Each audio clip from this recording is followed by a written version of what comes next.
Ed Sheeran has been on trial this week, and now his career is on the line. We have Christopher Melcher to break down the case.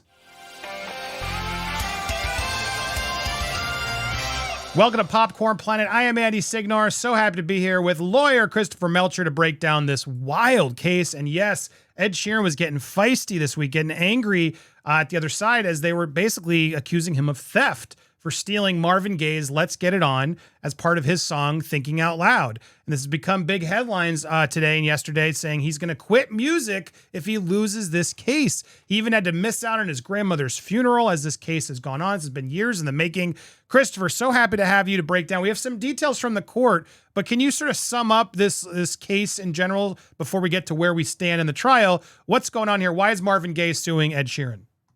Sure. So this is a violation of copyright claim being raised against Ed by one of the heirs of Marvin Gaye, who sang the famous song or co-wrote the famous song, Let's Get It On.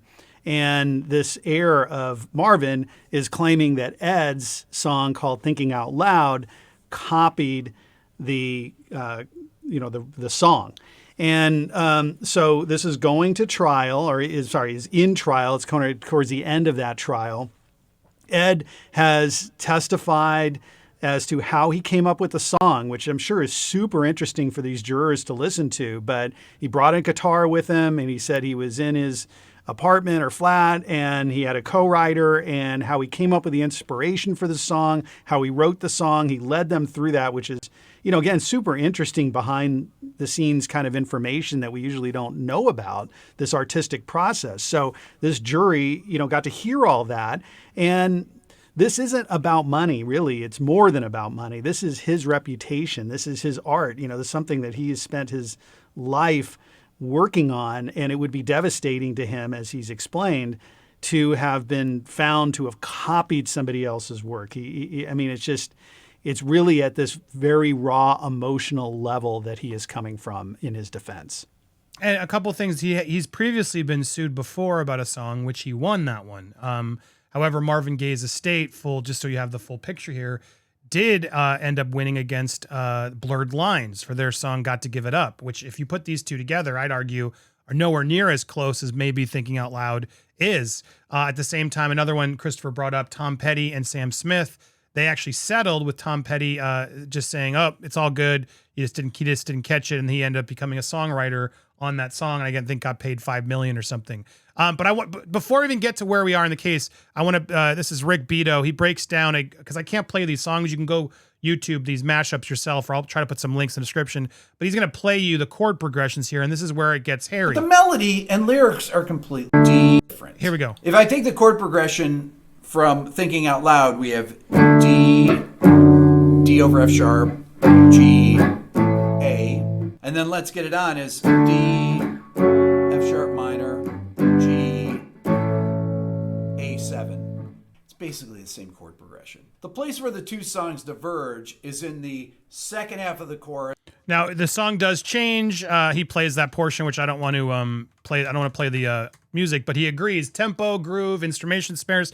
There are definitely similarities between these two songs, but ultimately it does feel like even he's sort of saying they're still different. And that's where I think this is getting scary because, yeah, you can hear sort of a similarity, but it also feels completely different. I wouldn't have put these two songs together unless someone else kept putting these two things together in in their mix and mashups that they're doing. But Ed Sheeran's big argument has been throughout the case, there's tons of songs in this chord progression. It's a very common chord progression. And as he was going in there, he's playing these songs. He demonstrated it by strumming the opening chords, that D, D, F sharp, or G, A. And then he started singing Bob Dylan's Oh, She Fakes Like a Woman. And then he started singing Van Morrison, Crazy Love. And then he was singing Curtis Mayfield, People Get Ready. And he was making the point of numerous songs, even before Marvin Gaye did it, have used these chord progressions. These are very common chord progressions. And that's why this case is very interesting to see what's going to happen, because it's scary for musicians. Ed even said on the stand, you're doing this for all musicians, go get them, because you're doing this on behalf of all of us. Because if he loses this case, it's going to have huge ramifications, I think, for other artists and singer artists. He played footage from his concerts where he's matched it up with Superstition and Ain't No Sunshine. It's a common progression, he told the lawyers. And he was getting very interested, very frustrated that he was influenced by it. She tried to elicit from Sheeran that while he knows the favorite artist Van Morrison inside out, he'd have a hard time playing Let's Get It On. Into the Mystic, oh, can I play it? Sheeran asked. And then his own lawyer said, no, I know the fans are going to be mad at me. People will be mad at me, but no, you don't need to play that, to sort of try to prove that was an even closer progression. But that's when he started getting mad during his the testimony. He lost his patience by the end of the stand. I find it very insulting, he said, of the plagiarism accusation. I've worked really hard to get where I am and do what I do. And he added that he feels artists are being targeted with frivolous plagiarism lawsuits due to their success. Sheeran testified that other artists recently told him he had to win this case for all of us. And then he was mad, like, I don't know why he's allowed to be an expert, talking about the plaintiff's expert musicologist, with whom he disagreed on numerous points, including what the four-chord progression actually is. In the plaintiff's ear, the four allegedly stolen chords are D, D, F sharp minor, G, A7. It's what we're here for, Sheeran testified, sounding exasperated. It is the same chords, and it's not. So it's been a very music specific stuff, Christopher, that obviously, even this, like the fact that he's on there on the stand playing, why did they let him bring the guitar up? You'd think that Gaye's side would be like, no, you don't get to give them a private concert. I mean, a lot of this, the pressure of him telling everybody I'm going to quit, the fact that he's like playing full covers and breaking the breakdown. Do you think this will sway a jury? And is that fair? Does Marvin Gaye's, the family of the sole co-writer, do they have a point here? Well, a lot of stuff to unpack there, but I think on the private show thing, it's got to have an effect. I mean, Ed Sheeran seems like a, likable, relatable person. He's very humble. He's exposed, a lot of this kind of secrets about how he came up with this song. And this is, very personal stuff that he's relating and he's singing to them. And so I got to think the jury likes him. And then we don't have Marvin Gaye there, to testify saying that's my song. We have somebody related to him.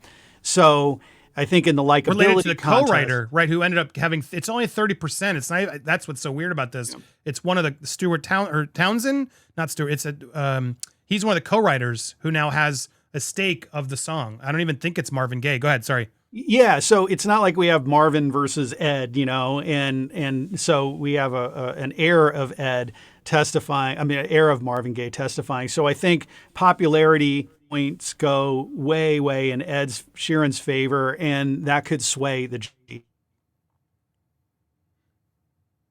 I lost your a lot audio. of times the judge wasn't even allowing, them to sing like he's doing, because when you look at copyright, the definition of it is it's a work of original authorship. So you have to create it, and it has to be fixed in a tangible medium.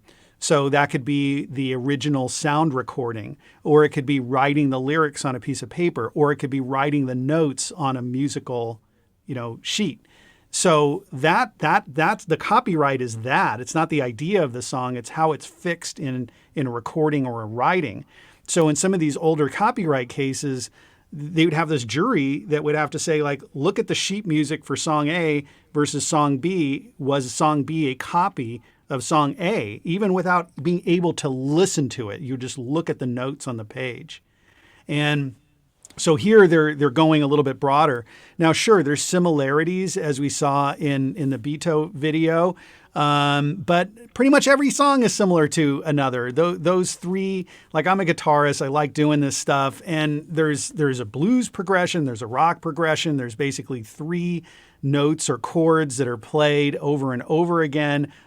Almost all songs have, some blues or rock progression chords associated with them that have just been recycled over and over again. And even though maybe the same exact three chords, they're just played in slightly different ways, different voices, different beats and rhythms, keys that make them transformative. And so it's not a copy of it. Here, his song, like when I listen to this song, I don't hear Let's Get It On. It's not like a direct copy. So I can understand why he's frustrated, but it's just going to depend on how narrowly the jury looks at this. If it's just saying, hey, we got 3 chords here that are the same, basically are very similar in both songs, so therefore copying. I hope that they don't do that to him, because this isn't a ripoff. We know ripoffs when we hear them. This is not a ripoff. Yeah, 100%. That's what's so because there is definitely some chords that are being similar that sound similar, but I don't associate the two. But then you go back and you look at this, like when you listen to Tom Petty's "I Won't Back Down" and Sam Smith's "Stay With Me." Yeah, when you tell me, I can hear it, but they're such different songs, different lyrics, different tempos. But yeah, they do short there, dun, dun, dun, dun, dun. Like they have that same melody-ish. But that's what's going to be interesting here. They want, well, I guess they didn't win. Sam Smith just said, fine, we'll share it. And that's one way you can do it. Sometimes it happens. I know Olivia Rodrigo did that recently with a song on her new album as well, with Paramore, I think it was. Rather than try to fight it, just own it. But Ed Sheeran's not doing that. Should he have done that? Is there a risk here that if he had just, stopped that early on and just given them a piece, this would have been a non-issue? Or do you think this was a worthy battle? Do you think he has a shot at winning this? Because if he doesn't win this, isn't it almost more risky? Well, I'm glad that he's fighting it. We're all playing around with or seeing AI being used to generate new works, essentially, and based on copying other songs. And it's just, I was just actually late last night, I couldn't sleep, and I was listening to, there was some Beatles stuff that was done, and it was just like, wow, this sounds like a new Beatles song. And it's like, but they're taking this work, from that huge catalog and all the recordings, and they could essentially create a new Beatles song. And so where is this line from just strictly copying something, which is wrong, and you should get sued for copying, versus being transformative? And throughout history, I mean, it's like art imitates art. Every artist has been inspired by another artist. And just because you're using similar things doesn't mean that you're ripping somebody off. And so I think if Ed loses this case, that says a lot then to this whole artistic community. It's like, does it mean then that the people who have gone before us and have created artwork, whatever you're calling it, whether it's, songs or any other form of art, those people, because they came first, are the exclusive owners of all this art, and we're all ripping them off? That can't be true. So right. You look at paintings, yeah. How much have paintings, inspired future generations and whole styles? It's wild. Yeah. So this is going to have ramifications. Go ahead. Final thoughts. Yeah, that's it. So I think, the sympathy factor goes with him, I hope. I mean, I know he's very raw and emotional about this, feels that he's being accused wrongly of this, and he's certainly worried that he'll lose because he's saying, like, I'm basically done with music. That seems very dramatic to me.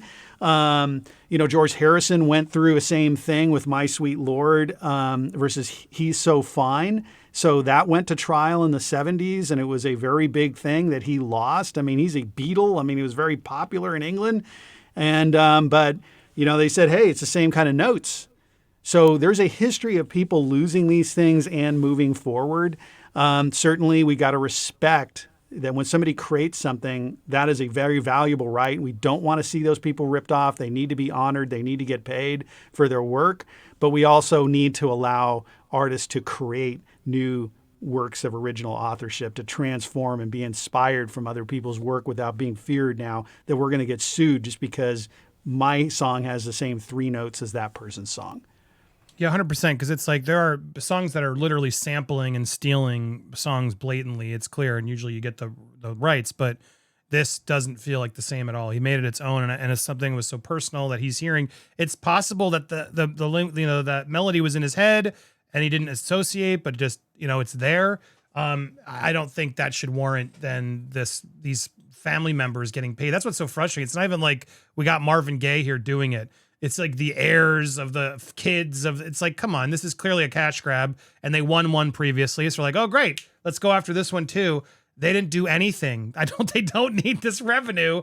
This isn't like they're playing the song directly. So I'm rooting for Ed as well. I hope he gets it. It'll be interesting. They are in closing arguments this afternoon, so we may get a verdict today, maybe tomorrow. We'll see how quick the jury takes this, but stay tuned. We will update you with what we hear. Obviously, now you have a little recap of what's at stake. A lot is at stake, so stay tuned. And thank you, Christopher, for always being here, breaking it down legally. Make sure to follow him over at CA_divorce over on Twitter, and stay tuned for more here on Popcorn Planet.